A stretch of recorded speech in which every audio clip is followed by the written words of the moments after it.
Hola YouTube. Aujourd'hui, on se retrouve encore une fois à la Chapelle Solitaire. Je vous promets, c'est la dernière. Mais quand je trouve un endroit comme ça, plein de mystères, j'ai envie de le vivre à fond. Donc la première fois, j'y suis venu pour vous faire découvrir un lieu insolite. La deuxième fois, c'était pour le cimetière oublié, donc ça me semblait logique de faire un paranormalis. Et aujourd'hui, je viens y camper pour une expérience insolite. Donc oui, ce soir, je vais dormir dans une chapelle abandonnée, en plein milieu de la forêt, et entouré d'un cimetière oublié.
Alors déjà que je trouvais que les deux autres fois, ça montait sévère, juste avec le matos, les cams, tout ça, mais alors là, avec l'âne mort que j'ai derrière, j'en peux plus.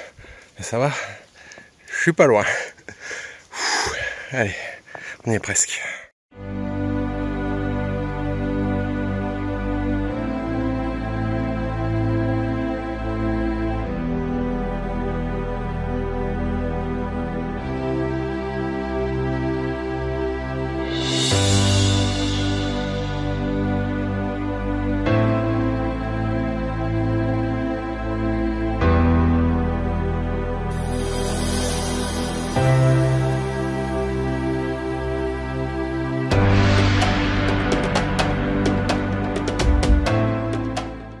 Bon, je suis arrivé un peu plus tard que prévu, le soleil est déjà en train de se coucher, donc je vais vite aller me chercher du bois, parce que j'ai de la chance, bon, il y a un feu qui a déjà été fait, on l'avait vu dans les épisodes précédents, donc je vais réutiliser le même. J'aime pas créer comme ça un feu à un endroit où il n'y en avait pas avant, et du coup voilà, là ça m'arrange, mais je vais vite aller chercher du bois, histoire de me faire un peu à manger, et après on verra ce qu'on fait de la soirée.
Et ben je vais me régaler parce que j'ai bien faim là quand même. L'ascension avec le sac à dos militaire, c'était quelque chose. En vrai, pourquoi rester devant la console ou aller en boîte quand on peut vivre ça? Ok, c'est atypique, mais ça me fera une anecdote à raconter. Ce soir, je vais dormir dans une chapelle abandonnée. Ça va me faire vivre une expérience insolite. Et c'est ce que j'aime avec ce concept, c'est faire des choses complètement loufoques qui me viendraient pas à l'esprit normalement, mais là, voilà, je cherche des choses bizarres à faire et ça, c'était sur la liste. Voilà. On va dire que c'est la vie que j'ai choisie.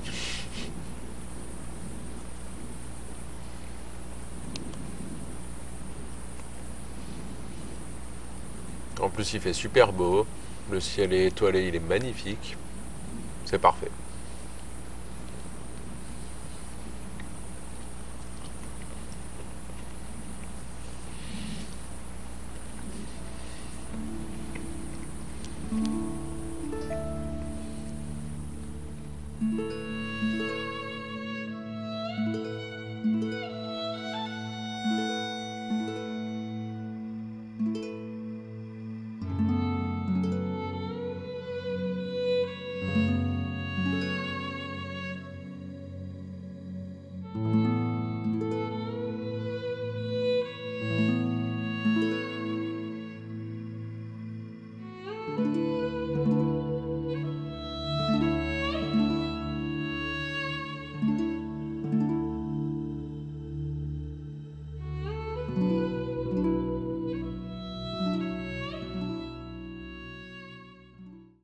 Pour s'occuper ce soir, je me suis fait prêter ceci.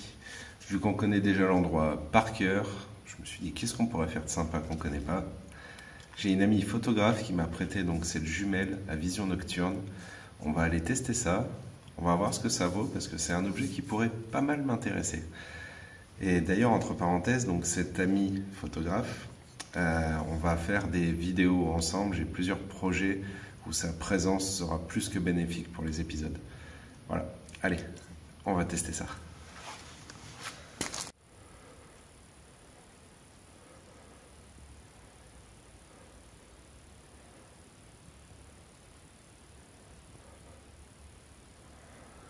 C'est que c'est plutôt sympa, dis donc. Donc là, j'ai collé le téléphone à la jumelle, juste pour voir si ça marchait. Et ça marche pas mal, hein.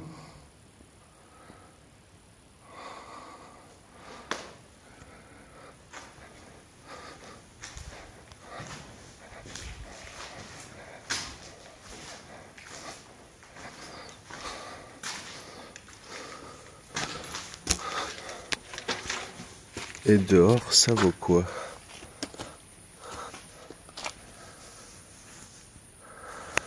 Je vois rien du tout. En fait, il faut un minimum de source de lumière, j'ai l'impression. Là, moi, j'ai mon spot au fond de la pièce. Dehors, il faudrait un beau ciel étoilé, je pense que ça marcherait bien. Et là, ce soir, finalement, ça finit par se couvrir. Donc, c'est quand même sympa. Tester dans d'autres environnements. Bon, c'est pas tout ça, mais moi je commence à fatiguer. J'ai eu une grosse journée avant d'attaquer le tournage et la montée là, ça m'a fini. Donc je pense que je vais monter la tente, je vais me coucher et on se verra demain matin.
nuit, à demain matin, je suis claqué. Donc je vais aller me coucher, je vais laisser la caméra là, on ne sait jamais s'il se passe quelque chose dans la nuit. Et il y a aussi la caméra de chasse qui est du côté du jardin cette fois, je ne l'ai pas mis du côté cimetière. Allez, à demain.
J'ai un petit colocataire pour la nuit.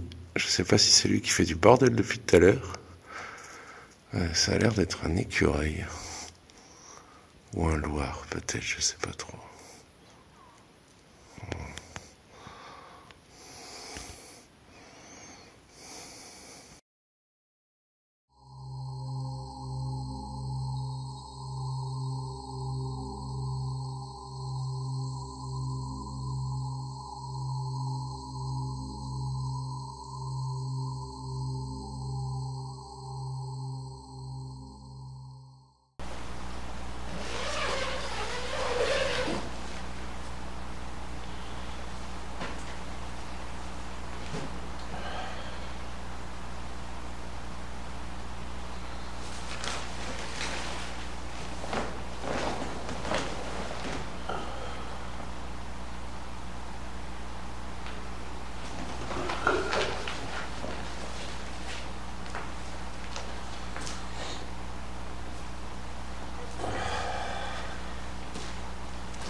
Salut YouTube.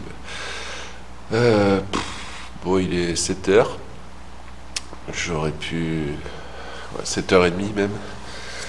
Mais j'aurais pu dormir un peu mieux que ça quand même dans mon lit, je pense. J'ai un animal qui a crié toute la nuit, donc je l'ai filmé, je vais vous montrer ça. Je sais pas trop ce que c'est. Après, il y a eu du mouvement dehors aussi, je pense qu'il y a beaucoup d'animaux dans le coin. Et c'était assez mouvementé la nuit. En plus, il y a eu un orage à un moment. La totale, quoi. Bon, allez, je vais prendre un petit déj. Et après, je range tout ça.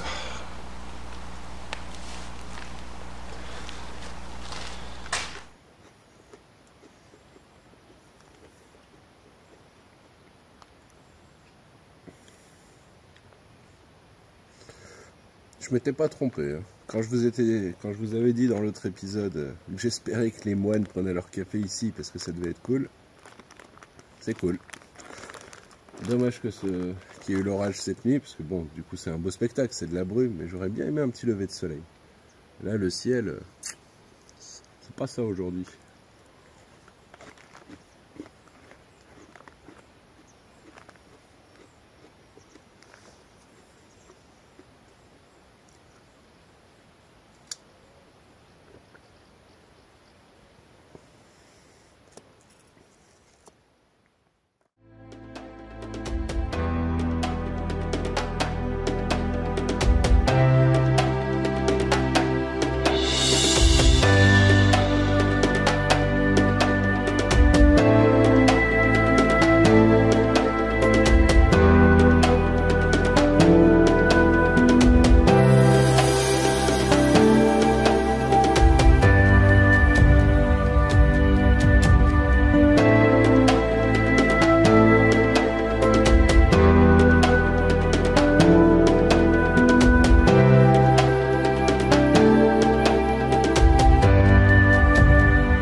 Pendant que je dormais, la caméra de chasse a eu 2 déclenchements. Le premier, durant la nuit, où on voit une forme blanche, très lumineuse, passer sur la gauche, dès le début, et après aucun mouvement. Donc je ne sais pas ce que c'était, bizarre en tout cas, c'est peut-être paranormal, qui sait. Le deuxième déclenchement, lui, a eu lieu 10 minutes juste avant que je me réveille, et on voit un homme passer. Sauf que de là où il vient, c'est la falaise derrière, et ce qui est bizarre, c'est que justement là où il repart, c'est le seul endroit par lequel il aurait pu arriver, mais la caméra ne s'est pas déclenchée. Donc, deuxième mystère. Ça y est, fin de l'expérience, je rentre chez moi. Je pense que je vais faire une petite sieste quand même en rentrant. Mais c'était plutôt sympa de retourner une dernière fois dans la chapelle, y dormir. En plus, j'ai eu un petit colocataire pour la nuit. Non, franchement, pas de regret. En attendant la prochaine expérience insolite, moi je vous dis hasta luego.